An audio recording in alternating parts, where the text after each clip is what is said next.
3,000 years ago, a wealthy and advanced civilization rose, crafted gold, ivory, and cosmic artifacts, and then vanished overnight.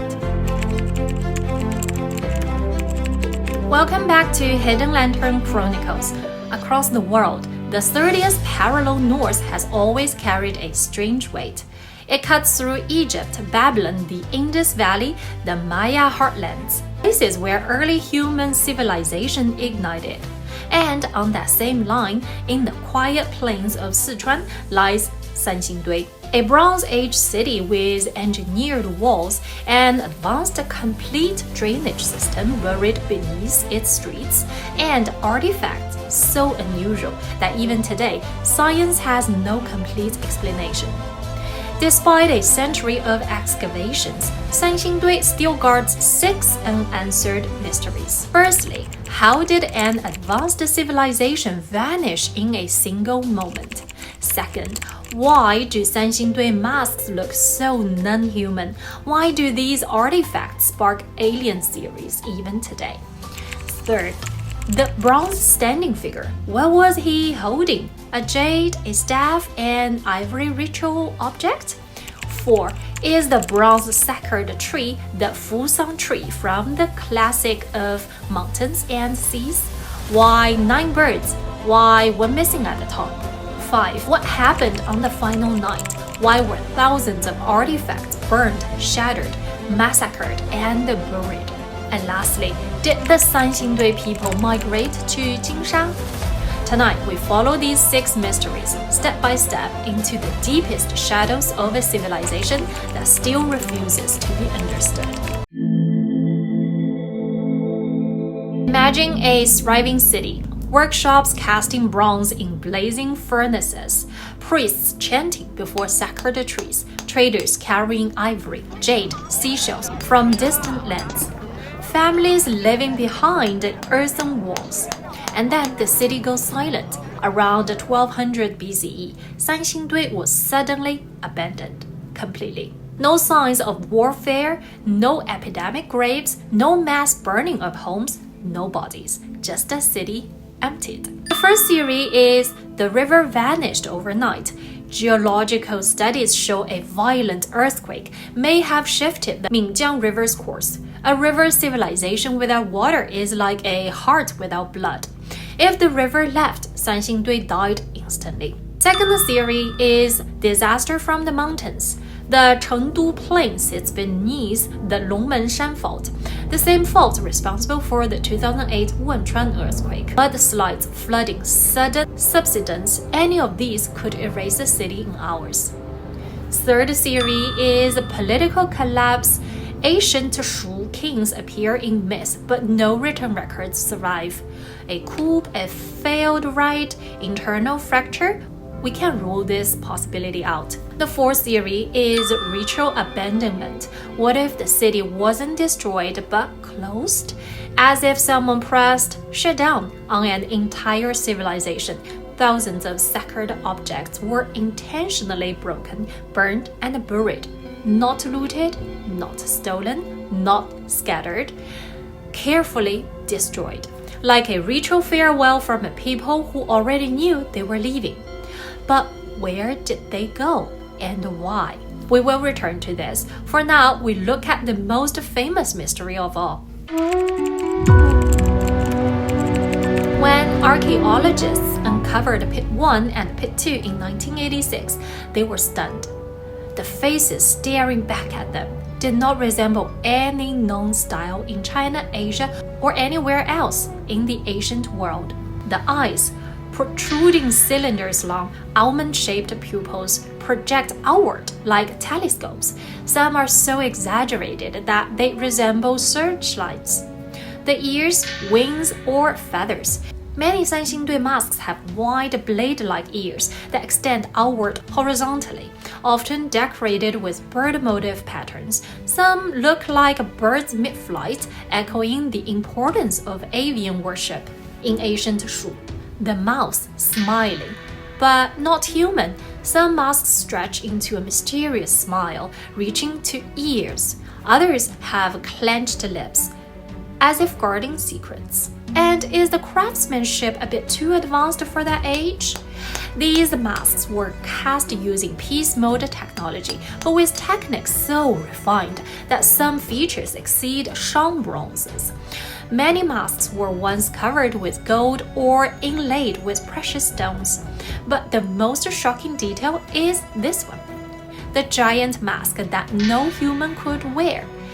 At 1.38 meters wide, it is the largest bronze human mask in world archaeology. Was it hung, mounted, worshipped, used in ceremonies, or something stranger, a god's face? If so, what kind of gods did the ancient Shu worship that required faces like these? Or maybe aliens? We will answer this question later. What was this bronze standing figure holding? Towering at 2.62 meters, the bronze standing figure is one of the most imposing statues in all of ancient Asia. Barefoot, calm, and unnervingly serene. He stands on the back of a beast, hands poised in a perfect grip position, as if holding an object of overwhelming importance. But that object is missing. For decades, scholars have proposed theories. A ceremonial ivory tusk? No, the size doesn't fit. A jade zong? No, the posture doesn't match. A ritual scepter? That could be, but the rigid stick shape doesn't fit through both holes. None of these aligns with the mechanics of his grip. None have been found broken beside him. Alright, maybe he's holding a selfie stick? A modern joke. To date, actually no one knows what he was holding. This remains one of Sanxingdui's largest unsolved questions. His robe is carved with patterns so intricate, they resemble coded narratives. A visual story we no longer know how to read. Some scholars believe he was a priest-king, a mediator between sky and earth. Others believe he represented a divine figure, a myth embodied in bronze. But one thing is certain, without knowing what he held, we will never fully understand the role he played in this vanished civilization. No artifact from Sanxingdui feels more mystical than the bronze sacred tree. 3 levels, 9 branches, and on each branch a bird. One branch at the top remains empty, as if awaiting something that once perched there. What does this sacred tree serve? In the record of Classic of Mountains and the Seas, we may have an answer. There is a tree called the Fusang tree written in that book. It is described as follows: a great tree where 10 suns perch, 9 rest on its branches, 1 rises into the sky. The parallels are impossible to ignore. The engineering, too, is breathtaking. 4 meters tall, feathers carved into metal, multi-part assembly, precision interlocking, bronze components, miniature birds balanced in perfect tension. This was not only a sculpture, it was a cosmology, a diagram of a universe they believed in. A tree linking heaven, earth, and the underworld. Another masterpiece, Sanxingdui's gold staff, 1.4 meters long, is unlike anything in China from the same era. Its motifs, birds, fish, human faces, resemble artistic languages seen as far away as the Near East. This suggests trade networks that stretched across continents far beyond what most imagined for Bronze Age Sichuan. The jade objects tell another story. Ritual hierarchy, ceremony, cong, bee, axis, and the blades. Objects used not for war, but for worship. And then there are the creatures. Birds with elongated forms, dragons with impossible anatomy, beasts that seem stitched from multiple species. They look hybrid, otherworldly. The Classic of Mountains and the Seas describes a being called the Zhulong, a god with a human face and a serpent body. His open eyes bring daylight, his closed eyes bring night. Many Sanxingdui creatures echoed that same fusion, as if the line between human and divine, between real and imagined, was never meant to exist. Now let's look back at one of the earlier questions we asked. Was this an alien civilization? When Sanxingdui was unearthed, the world asked this question archaeologists dread. The oversized eyes, the impossible proportions, the sudden rise and the sudden disappearance, the cosmic motives, the hybrid creatures, the lack of written records. Everything seems to feed the myth. But archaeology is clear and safe to say Sanxingdui is not alien. It is a branch of ancient Shu civilization within the multi-centered origins of Chinese culture. The true explanation may be even more remarkable. Sanxingdui was a crossroads thanks to its unique geographical and cultural location, a node where ideas, symbols, traits, and artistic traditions from multiple regions converged and transformed. When archaeologists opened sacrificial pits of Sanxingdui, they did not find the neatly arranged treasures waiting to be catalogued. Instead, they found something far more unsettling. Thousands of objects had been burned, broken, bent, or ritually destroyed, as if an entire civilization deliberately sealed its own twilight. If Sanxingdui rose like a miracle, it vanished like a curse. Around 3,000 years ago, the city's walls fell silent. Workshops stopped. Palaces emptied, ritual pits burned, shattered, and sealed. Then nothing. No written records, no ruins of war, no bodies. Just silence. It is one of the great archaeological mysteries of East Asia. How does a wealthy, advanced civilization disappear without leaving a trace of what happened? Two clues point us forward. First, perhaps the treasures were not stolen, they were destroyed by their own people.